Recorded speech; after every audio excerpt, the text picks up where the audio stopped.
Espíritu de Dios está en mí, porque con todo su favor me ha ungido. Me envió a predicar de salvación, las buenas nuevas al que está muy abatido, para publicar a los cautivos libertad,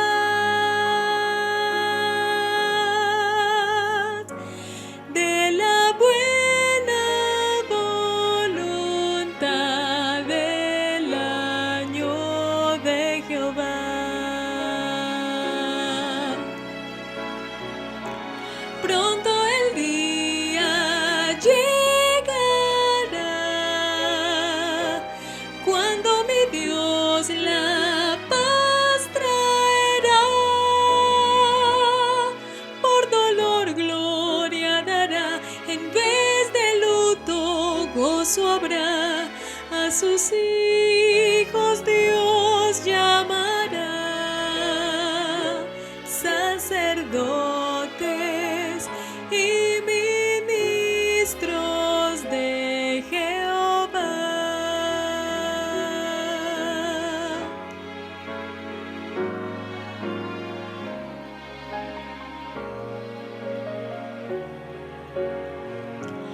Y los hijos que a su Dios se inclinarán, restaurarán la ruina de generaciones. En sus tierras doble honra alcanzarán y comerán de la riqueza de naciones, y su descendencia todo ojo la verá.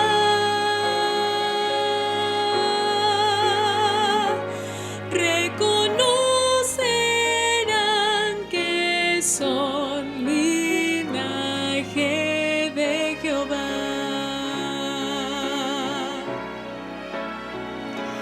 Mi alma se alegrará en Dios, me gozaré en su amor.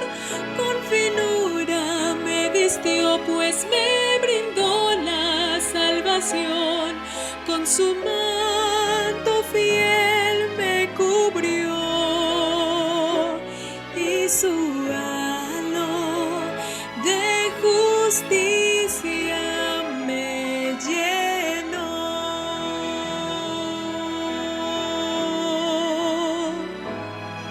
Tú que escuchas,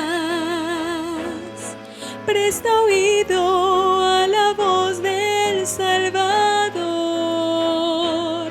Si le atiendes, Él contigo pactuará y vivirás en su mansión de eternidad. Pronto el día llegará cuando mi Dios la paz traerá. Por dolor gloria dará, en vez de luto gozo habrá.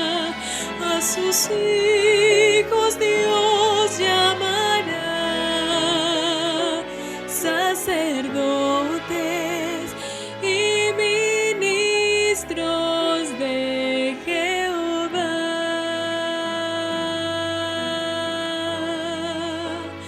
De Jehová.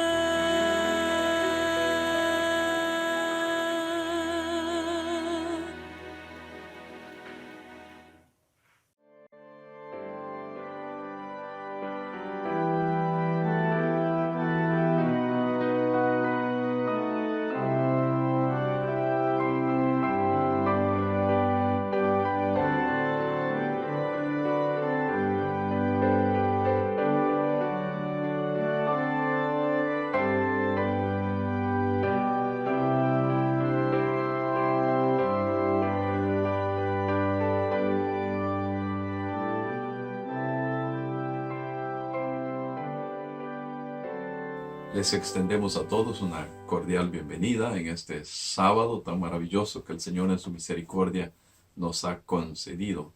Se avecina una semana bastante difícil para la nación y les rogamos que sigan orando, que el Señor dirija los acontecimientos. Quisiera invitarles a tener una oración para pedir la bendición del cielo y la presencia del Espíritu en este estudio y meditación que tendremos. Amado Dios, te damos gracias por este lindo sábado, gracias por tu misericordia, gracias por tu palabra. Rogamos, Señor, que tu Espíritu sea con nosotros, que nos guíe a la verdad. Gracias porque sabemos que tus ángeles también nos acompañan. Te encomendamos a cada familia de nuestra iglesia, a cada uno de los amigos y amigas que nos acompañan también. Y que, Señor, en esta semana que viene podamos ver que tú te manifiestas y tú también, Señor, garantizas la tranquilidad y la paz para cada uno de tus hijos. Rogamos que seas con cada uno conforme a su edad, conforme a su necesidad y las circunstancias de su vida. En el nombre glorioso de Jesús. Amén. Nuestro tema de hoy lleva por título El complejo de Jonás. Y aunque te suene un poquito extraño este título, tiene sentido. Nosotros vamos a considerar un poco la historia del profeta de Dios. No lo podemos hacer de manera muy profunda porque son 4 capítulos que la comprenden. Sin embargo, es algo muy importante lo que vamos a meditar en este día. Notemos cómo empieza la historia en Jonás capítulo 1, versículos 1 y 2. Vino palabra de Jehová a Jonás, hijo de Amitai, diciendo, levántate y ve a Nínive, aquella gran ciudad, y pregona contra ella, porque ha subido su maldad delante de mí. Alrededor de 800 años antes de Cristo, el profeta Jonás fue llamado por Dios para anunciar la inminente destrucción de la ciudad de Nínive, capital del imperio asirio, como consecuencia de sus pecados y su gran maldad. Jonás recibió un llamamiento y una misión. De la misma manera, nosotros que vivimos en estos postreros días también tenemos una misión. Ya recibimos el llamamiento, pero también tenemos una misión. Fuimos llamados de la oscuridad a la luz admirable de Dios para pregonar el maravilloso mensaje de la salvación en Cristo Jesús. Jonás aparece como profeta de Dios en el libro de Segundo de Reyes 14:25, donde está escrito en referencia a las restauraciones que hizo el rey Jeroboam II en Israel, conforme a la palabra de Jehová, Dios de Israel, la cual él había hablado por su siervo Jonás, hijo de Amitai, profeta que fue de Gat-Hefer. Así que aquí se verifica la realidad de la historia de Jonás. También Jesús habló de sí mismo y usando el simbolismo de Jonás en cuanto a que estuvo 3 días y 3 noches en el vientre del pez. La maldad de Nínive es descrita por el profeta Nahum décadas después del tiempo de Jonás, pero todavía es relevante para nosotros. Él dice, ¿qué es de la guarida de los leones y de la majada de los cachorros de los leones, donde se recogían el león y la leona y los cachorros de león, y no había quien los espantase? El león arrebataba en abundancia para sus cachorros, y ahogaba para sus leonas, y llenaba de presa sus cavernas, y de robo sus guaridas. Note las metáforas en relación a la ciudad de Nínive. Heme aquí contra ti, dice Jehová de los ejércitos, encenderé y reduciré a humo tus carros, y espada devorará tus leoncillos, y cortaré de la tierra tu robo, y nunca más se oirá la voz de tus mensajeros. Nahum 2, 11 al 13. La descripción de Nínive continúa en Nahum capítulo 3, versículo 1, y también leeremos el verso 19. Ay de ti, ciudad sanguinaria, toda llena de mentira y de rapiña, sin apartarte del pillaje. Versículo 19, no hay medicina para tu quebradura, tu herida es incurable. Todos los que oigan tu fama batirán las manos sobre ti, porque sobre quien no pasó continuamente tu maldad. Cuando estudiamos el capítulo 4 de Génesis, al comienzo de este año, notamos que las ciudades no fueron parte del plan original de Dios para los seres humanos, por su gran aglomeración de gente y las consecuencias que se derivan cuando hay muchas multitudes. También notamos que la primera ciudad del mundo fue fundada por el primer asesino del mundo, un individuo violento y perverso, cuya vida fue dedicada completamente al mal en abierto desafío a Dios. Según 1 de Juan 3:9, Caín era del maligno y mató a su hermano Abel debido a que sus propias obras eran malas y la de su hermano justas. Muchos males de hoy en día son el resultado directo de un amontonamiento antinatural de seres humanos en las grandes ciudades, donde predomina la promiscuidad y la delincuencia, y donde se manifiestan los peores instintos del hombre, y donde florecen vicios de toda clase. ¿Cuál fue la respuesta de Jonás al llamado de Dios de predicar a la gran ciudad de Nínive? Intentar huir de la presencia de Dios. De acuerdo a Jonás 1:3, y Jonás se levantó para huir de la presencia de Jehová a Tarsis. Los eruditos ubican a Tarsis en España, también conocida por el nombre de Tartesis, y descendió a Jope, que en la actualidad se conoce como Jaffa, un puerto, y halló una nave que partía para Tarsis, y pagando su pasaje entró en ella para irse con ellos a Tarsis, lejos de la presencia de Jehová. ¿Podía este hombre huir en realidad de la presencia de Jehová? ¿Podía irse lejos donde Dios no lo encontrara? ¿Quién puede esconderse de la presencia de Dios? Recuerdo que cuando era un infante vi una pintura que representaba la huida de Caín y quedó indeleble en mi memoria. Pienso que fue el tiempo en que se estaban formando mis conceptos sobre la vida, sobre la muerte, sobre la existencia en general y sobre Dios. En el cuadro se veía a Caín tratando de huir desesperadamente de Dios. De arriba, un ojo escrutador del cual salían rayos de luz lo perseguía implacable. El mensaje estaba claro. No hay manera de que Caín hubiese huido de la presencia de Dios. El recuerdo de esta pintura me ayudó a través de los años a tomar en cuenta la omnipresencia de Dios y que Dios está atento a lo que me pasa. No había manera de que Jonás huyese de la presencia de Dios, pero de todos modos lo intentó.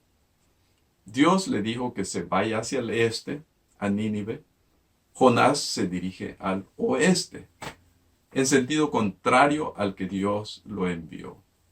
No debiéramos reírnos de la historia de Jonás, aunque por momentos nos cause hilaridad, porque realmente nosotros muchas veces tenemos la misma actitud de Jonás. Dios nos dice, ve por este camino, y nosotros escogemos nuestro propio camino. ¿Cuántas personas saben que la Biblia dice, no te unas en yugo desigual con los infieles, y se casan con una persona que tiene ideas contrarias a las de ellos mismos, o religiones que están en oposición, y después vienen los grandes conflictos? Una persona me dijo, yo no pensé en lo que iba a pasar con mis hijos al casarme con una persona de otra religión. Jonás se parece a nosotros. ¿Cuántas veces nos tenemos que arrepentir de haber hecho todo lo contrario a lo que Dios nos señaló? Sabiendo que no podía huir de la presencia de Dios, intentó escapar a un lugar donde no hubiera personas que adoraban a Jehová. Posiblemente racionalizó que esto le serviría para que Dios no le llamara otra vez. Jonás quería huir de la responsabilidad de predicar. Quería eludir su misión de anunciar el juicio de Dios. Incluso tuvo temor de tener éxito. Y eso puede sonar algo nuevo para ustedes, pero esa es la realidad en todo el relato. Aunque tú estés pensando que hay pocas personas que le tienen miedo al éxito, en realidad hay muchas personas que tienen temor al éxito. Abraham Maslow, el padre de la psicología humanista, acuñó el término complejo de Jonás. Así que no fue una idea mía poner el título complejo de Jonás, inspirándose en el personaje bíblico para identificar una forma de neurosis que existe en los seres humanos, que es el miedo a la propia grandeza, que les impide comprender todo el potencial que Dios les dio. Es, en otras palabras, el miedo al éxito. El complejo de Jonás es el miedo al éxito y la evasión de la vocación o el llamado y la evasión del ejercicio de los talentos. Como complejos entendemos el conjunto de ideas, emociones y tendencias. Generalmente están reprimidas y asociadas a experiencias del pasado que perturban el comportamiento de un sujeto. Así que estos complejos afectan nuestra conducta presente. Y con Jonás ocurrió que su complejo afectó su reacción frente al llamado de Dios. El complejo de Jonás es el miedo a lograr lo mejor o sencillamente evitar el verdadero llamado, poniéndole en nuestros términos. ¿Eres tú alguna de las personas que tiene miedo al éxito? ¿Eres tú una de las personas que está ignorando el llamado de Dios a compartir el Evangelio? ¿Eres una persona que no vive al nivel de su potencial? Obviamente muchos de los que están afectados por el complejo de Jonás no se dan cuenta que tienen este mal y están dominados por fuerzas del subconsciente. Maslow declaró además, a menudo nosotros huimos de las responsabilidades dictadas o más bien sugeridas por la naturaleza. Como Jonás trató en vano de huir de su llamado, debido a su complejo, nosotros también tratamos de huir de nuestro llamado. Jonás no podía darse cuenta de su verdadero potencial, ni tampoco aceptar que con la ayuda divina podía realizar su gran misión. Por eso tomó la insensata decisión de huir de la presencia de Dios. Cuando Dios me llamó al ministerio, por un tiempo traté de eludir el llamado de Dios. Quizás experimenté por unos meses lo que Jonás vivió tratando de eludir ese llamado. Pero después, estudiando la palabra de Dios, me encontré con este verso escrito por el profeta Jeremías. Si digo, no me acordaré más de él, hablando de Dios, ni hablaré más en su nombre, entonces su palabra en mi interior se vuelve un fuego ardiente que me cala hasta los huesos. He hecho todo lo posible por contenerla, pero ya no puedo más. Jeremías 29.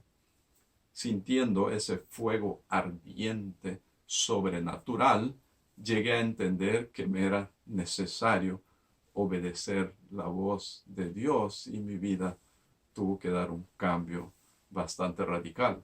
Si tú estás escuchando el llamado de Dios en este día, en este instante, y sientes en tu corazón un fuego que te quema hasta los huesos, tendrás que caer de rodillas delante de Dios, aceptar ese llamado del Señor y decir, heme aquí, envíame a mí. He conocido hermanos y hermanas con grandes capacidades que se oxidan en las viejas bancas de una iglesia inerte. Algunos los he encontrado después de muchos años, muy envejecidos, habiendo dilapidado los dones que el Señor les dio. Personas con grandes dones para enseñar, que con una timidez enfermiza dicen, yo no tengo valor para presentar la lección de la escuela sabática o dar un estudio bíblico. Otros, dotados del don de hablar en público, se resisten a predicar la palabra de Dios. Dios pedirá cuenta a estas personas. He escuchado a algunos que tienen un gran talento para cantar, que no quieren alabar a Dios y dicen, yo solo sé cantar en el baño de mi casa. Hablando de música, estoy recordando las palabras de un himno que se relaciona con este tema. Si por tierras o por mares no pudieres transitar, puedes encontrar hambrientos en tu puerta que auxiliar. Si careces de riquezas, lo que dio la viuda da. Pues si por Jesús lo dieres, Él te recompensará. Si como elocuente apóstol no pudieres predicar, puedes de Jesús decirles cuánto al hombre supo amar. Si no logras que sus culpas reconozca el pecador, conducir los niños puedes al benigno Salvador. Tú has sido llamado por Dios para compartir el Evangelio de salvación, no para vivir una vida inactiva y sin compromisos. Muchos se van a iglesias donde no les van a nombrar para ningún cargo, pero van a escuchar buenos mensajes y se desperdicia su talento allí. Pídele sabiduría al Señor para encontrar la manera en la que puedes cumplir tu sagrada vocación. Porque vas a dar cuenta a Dios de lo que recibiste. Te he referido muchas veces este verso escrito por San Pablo en Romanos 12:3. Pues por la gracia que me es dada, a cada cual que está entre vosotros, que no tenga más alto concepto de sí que el que debiera tener, sino que piense de sí con cordura, conforme a la medida de fe que Dios repartió a cada uno. Necesitamos vencer nuestros complejos, incluyendo el complejo de Jonás, para alcanzar el potencial que Dios nos ha dado. Necesitamos usar la gran capacidad cerebral que en su amor Dios nos ha dado y recordar que recibimos también una medida de fe y conforme a eso vamos a dar cuentas. Algunos confunden ser miserables con ser humildes y hasta hablan con voz queda como si su mandíbula fuera de vidrio frágil para demostrar que son personas humildes. Y por su supuesta humildad tienen metas muy bajas. Elena de White dijo que ciertas personas logran muy poco porque se proponen muy poco. Pasan la vida como si no tuvieran un gran fin que perseguir, ni un alto ideal que alcanzar. Y señala como una razón de esto que se estiman muy poco. Así que es importante el autoconcepto personal. Si tú piensas que eres una de esas personas, la sierva de Dios te recuerda que Cristo dio un precio infinito por ti y quiere que estimes tu propio valor en relación al precio que Jesús pagó por ti, su vida por ti. Piensa en eso. Eso está en el Ministerio de Curación 398. Tú eres una persona muy valiosa a los ojos de Dios. Elena White también escribió en ese mismo libro: no os deis por satisfechos con alcanzar un bajo nivel. Dios no nos ha dado las facultades racionales para que permanezcamos ociosos, sino para que estas facultades sean desarrolladas hasta lo sumo, ennoblecidas y empleadas en hacer progresar los intereses de su reino aquí en la tierra. Esta promesa de Dios de Deuteronomio 28:13 es para ti. Te pondrá Jehová por cabeza y no por cola. ¿Qué te lleva a pensar esto en relación a tu estima propia? Dios quiere que estés adelante y no que estés atrás. Dios quiere que tú florezcas aun cuando haya sequía. ¿Crees que te estás valorando de manera adecuada? Jonás se concentró en las dificultades e imposibilidades aparentes del encargo que recibió, y las inferencias del relato bíblico nos muestran que desde su perspectiva humana, en realidad él no creía que valía la pena proclamar un mensaje sobre los juicios de Dios a una ciudad tan orgullosa. Posiblemente nosotros estamos pensando lo mismo de nuestra audiencia, que hay muchas personas que en realidad no van a aceptar el mensaje, pero nuestra tarea es presentar el mensaje, lo demás es obra del Espíritu Santo. Por otro lado, Jonás tenía miedo de que la gente hiciese caso a su mensaje, así que tenía miedo al éxito. Elena White declara en el libro Profetas y Reyes 199, Jonás se olvidó por el momento de que el Dios a quien servía era omnisciente y omnipotente. Mientras vacilaba y seguía dudando, Satanás le abrumó de desaliento. Peligroso que nosotros estemos dudando y estemos hablando palabras que sean deprimentes y lamentándonos, porque el diablo puede influir para abrumarnos de desaliento. El profeta fue dominado por un gran temor y se levantó para huir de la presencia de Jehová a Tarsis. Fue a Jope, encontró allí un barco a punto de zarpar y pagando su pasaje entró en él para irse con esa tripulación. La responsabilidad que había recibido Jonás era pesada. Aceptamos eso y entendemos. Sin embargo, debió recordar que el Dios que le llamó también podía capacitarlo. Debemos recordar siempre eso, que cuando Dios llama, Dios capacita y Dios da el éxito.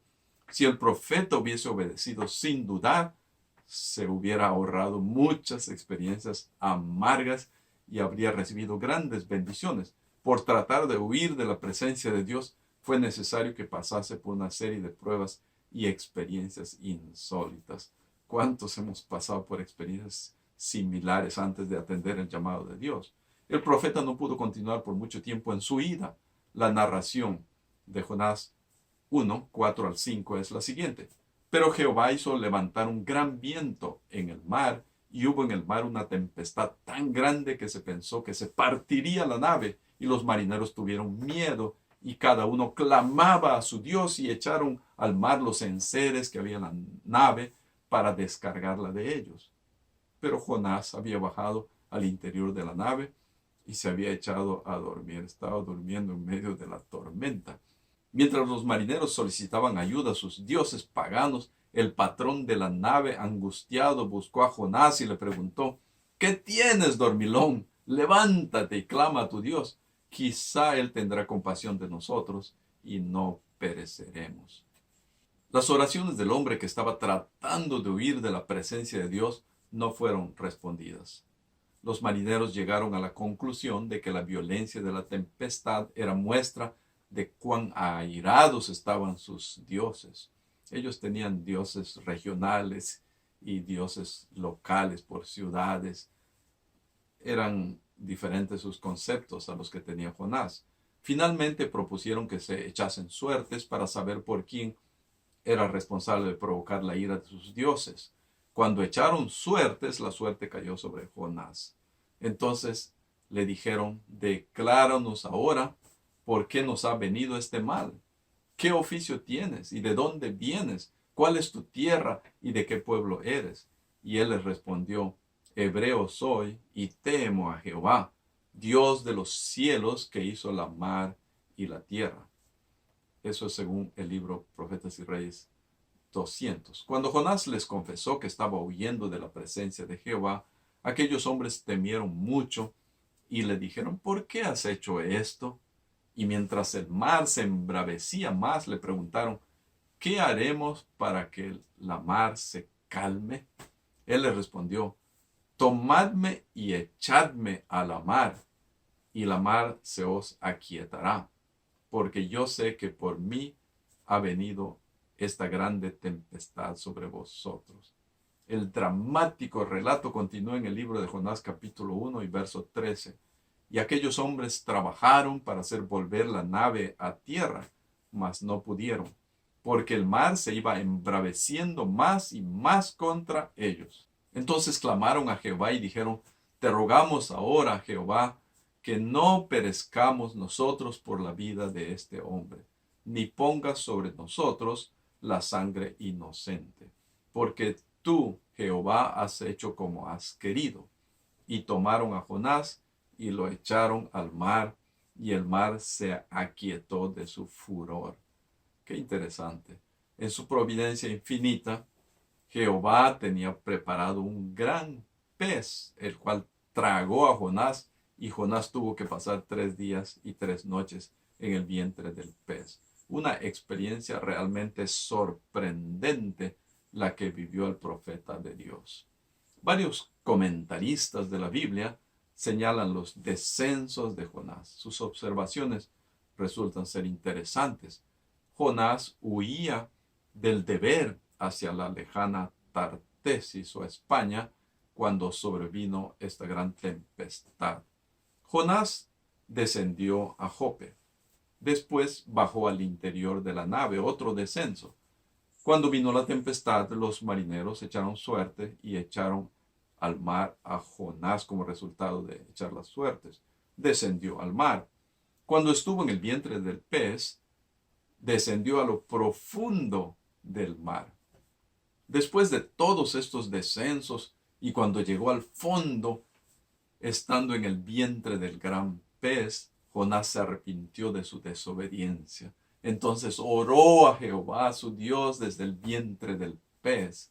Y me inspira mucho la parte final de su oración. Es algo que he tenido en mi mente desde hace mucho tiempo. Los que siguen vanidades ilusorias, su misericordia abandonan.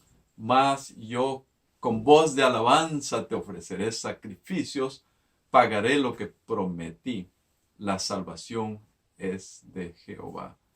Jonás 2, 8 y 9. Estaba proclamando el nombre de Dios como quien tiene la misericordia y también el que otorga la salvación. Después de esta experiencia extraordinaria de pretender huir de la presencia de Dios, atendió ahora la invitación de Dios, estaba dispuesto a seguir el plan de Dios y predicar en la gran ciudad de Nínive.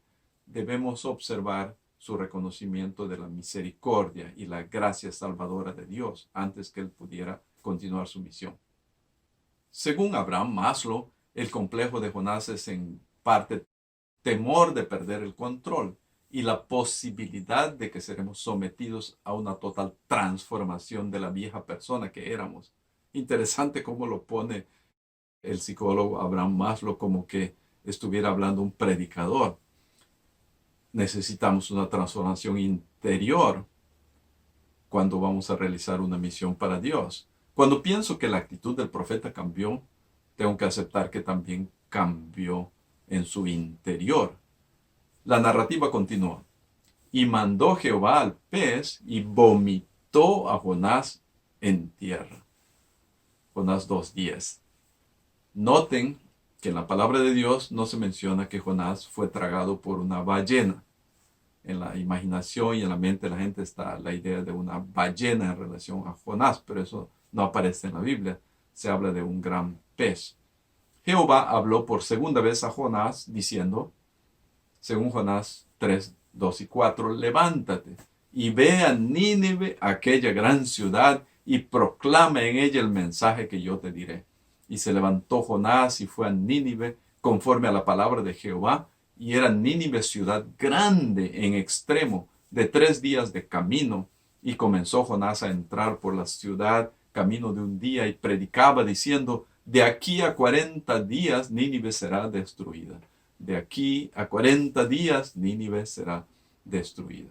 No sé cómo reaccionas tú cuando ves una persona en la calle proclamando a gritos el evangelio, haciendo llamados a la gente a arrepentirse de sus pecados. Precisamente ayer me encontré con 2 damas que estaban predicando públicamente, anunciando los juicios de Dios y repitiendo las palabras de la epístola a los hebreos. Si oyereis hoy su voz, no endurezcáis vuestros corazones. Y citaban otros versos de la Biblia. Vi muchas personas pasar cerca de estas predicadoras, pero con gran indiferencia. A la gente no le llama la atención los predicadores callejeros. Piensa ahora en el profeta Jonás predicando calle por calle en una de las ciudades más corruptas del mundo antiguo. ¿Piensas que la gente lo vería como un loco? Una ciudad inundada de violencia y con una gran población entregada a la idolatría. Irónicamente, Jonás, debido a su complejo, estaba más preocupado por sí mismo y tenía miedo de tener éxito en su proclamación. Él sabía que si la gente se arrepentía, Dios le perdonaría y no vendría la destrucción profetizada. Es maravilloso encontrar en la narrativa del Antiguo Testamento la manifestación del poder del Espíritu Santo. Y los hombres de Nínive creyeron a Dios y proclamaron ayuno y se vistieron de cilicio desde el mayor hasta el menor. ¡Qué respuesta de este pueblo! Los paganos creyeron el mensaje del profeta de Dios y buscaron el arrepentimiento y el perdón de los pecados. Y llegó la noticia hasta el rey de Nínive. Se levantó de su silla, se despojó de su vestido y se cubrió de cilicio y se sentó sobre ceniza. E hizo proclamar y anunciar en Nínive por mandato del rey y de sus grandes, diciendo: hombres y animales, bueyes y ovejas, no gusten cosa alguna, no se les dé alimento ni beban agua, sino cúbranse de cilicio hombres y animales y clamen a Dios fuertemente y conviértase cada uno de su mal camino. De la rapiña que hay en sus manos, ¿quién sabe si volverá y se arrepentirá Dios y se apartará del ardor de su ira y no pereceremos? Eso está en Jonás 3, 6 al 9. Qué maravilloso ver la manifestación del Espíritu Santo, tanto en el pueblo como en el mismo gobernante. La predicación de Jonás tuvo el éxito que él tanto había temido, de acuerdo a su complejo. Y vio Dios lo que hicieron, que se convirtieron de su mal camino y se arrepintió del mal que había dicho que les haría y no lo hizo. Jonás 3:10. El profeta, al notar la compasión manifestada por Dios hacia los arrepentidos ninivitas, se apesadumbró en extremo y se enojó. Entonces le dijo al Señor: ¿no es esto lo que yo decía estando aún en mi tierra? Por eso me precaví huyendo a Tarsis, porque yo sabía que tú eres Dios clemente y piadoso, tardo a enojarte y de grande misericordia, y que te arrepientes del mal. Jonás debiera haber sido el primero de regocijarse de que su predicación tuvo resultado. Debía alegrarse de que la gracia de Dios había alcanzado a miles de personas en esta ciudad, pero en vez de eso, permitió que su mente se espaciase en la posibilidad de que se le considerase falso profeta. Su enojo extremo lo llevó a declarar, según Jonás 4:3, ahora pues, oh Jehová, te ruego que me quites la vida, porque mejor me es la muerte que la vida. Gracias a Dios que en la Biblia tenemos estos relatos de personas como nosotros, con pasiones y sentimientos humanos. El profeta salió de la ciudad y en el oriente de la ciudad hizo una enramada y se sentó debajo de ella a la sombra hasta ver qué sería de la ciudad. Y Dios preparó una calabacera, la cual creció sobre Jonás para que hiciese sombra sobre su cabeza, causándole gran alegría. Al venir la mañana del día siguiente, un gusano comió la calabacera y ésta se secó. Entonces el sol hirió a Jonás en la cabeza y se desmayaba y deseaba morir, diciendo: mejor sería para mí la muerte que mi vida. Nuevamente Dios habló a su profeta: ¿tanto te enojas por la calabacera? Y él respondió: mucho me enojo hasta la muerte. Y dijo Jehová: ¿tuviste lástima de la calabacera en la cual no trabajaste ni tú la hiciste crecer, que en espacio de una noche nació y en espacio de otra noche pereció? ¿Y no tendré yo piedad de Nínive, aquella gran ciudad donde hay más de 120,000 personas que no conocen su mano derecha ni su mano izquierda, y muchos animales? Esta metáfora de las manos es en relación a su ignorancia del conocimiento de Dios, según Jonás 4:10 y 11. Dios tiene compasión de las masas de seres humanos aglomeradas en las ciudades y está esperando que nosotros llevemos la luz de la verdad.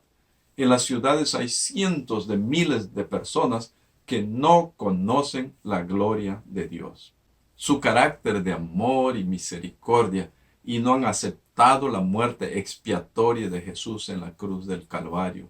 Y nosotros hemos sido llamados a llevarles ese mensaje de salvación. Según Elena de White en Hechos de los Apóstoles, página 9, la iglesia es el medio señalado por Dios para la salvación de los hombres. Fue organizada para servir y su misión es la de anunciar el Evangelio al mundo. Misión claramente definida.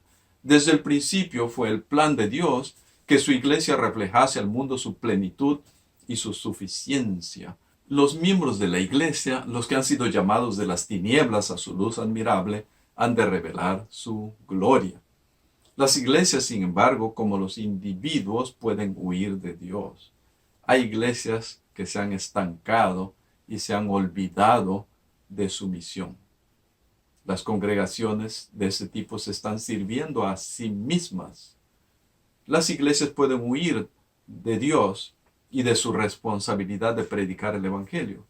Las iglesias huyen de Dios cuando las tradiciones dominan las actividades y las comodidades los convierten en instituciones tibias.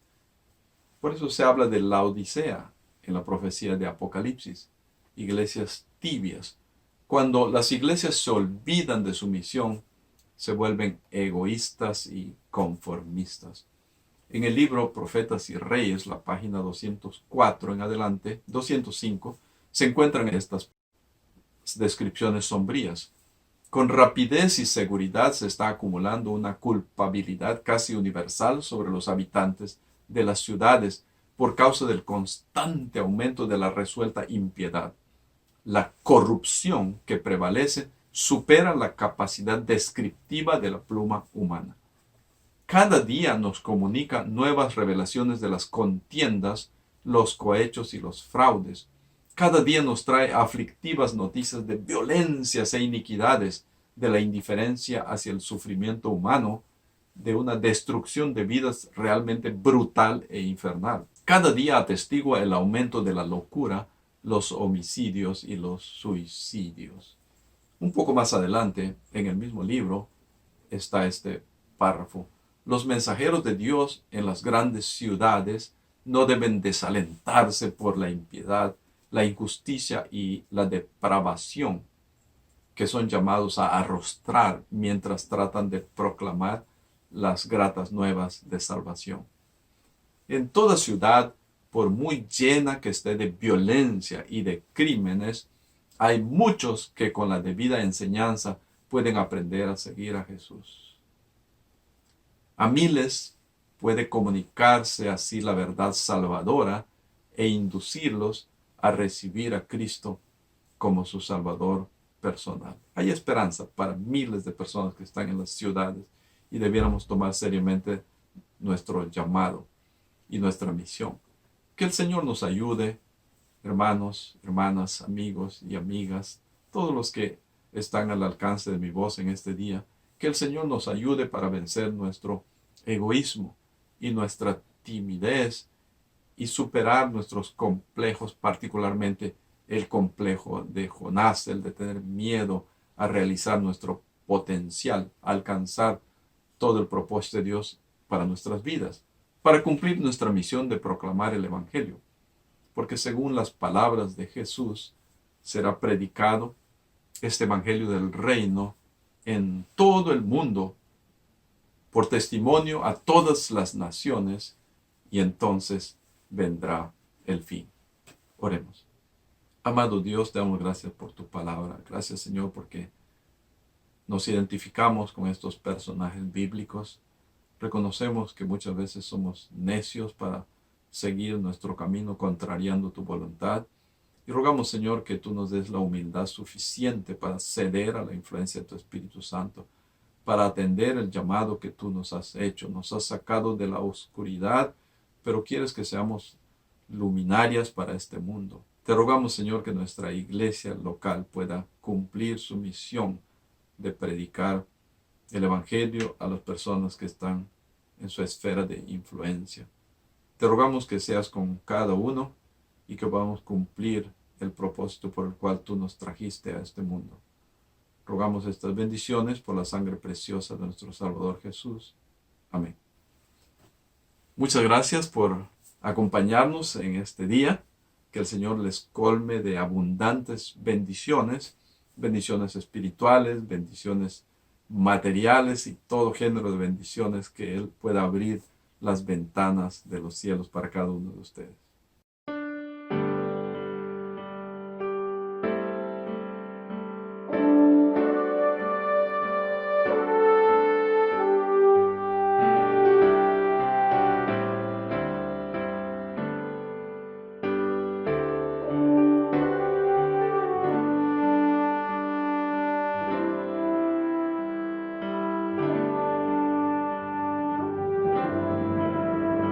Grato es contar la historia de celestial favor, de Cristo y de su gloria, de Cristo y de su amor. Me agrada referirla, pues sé que es la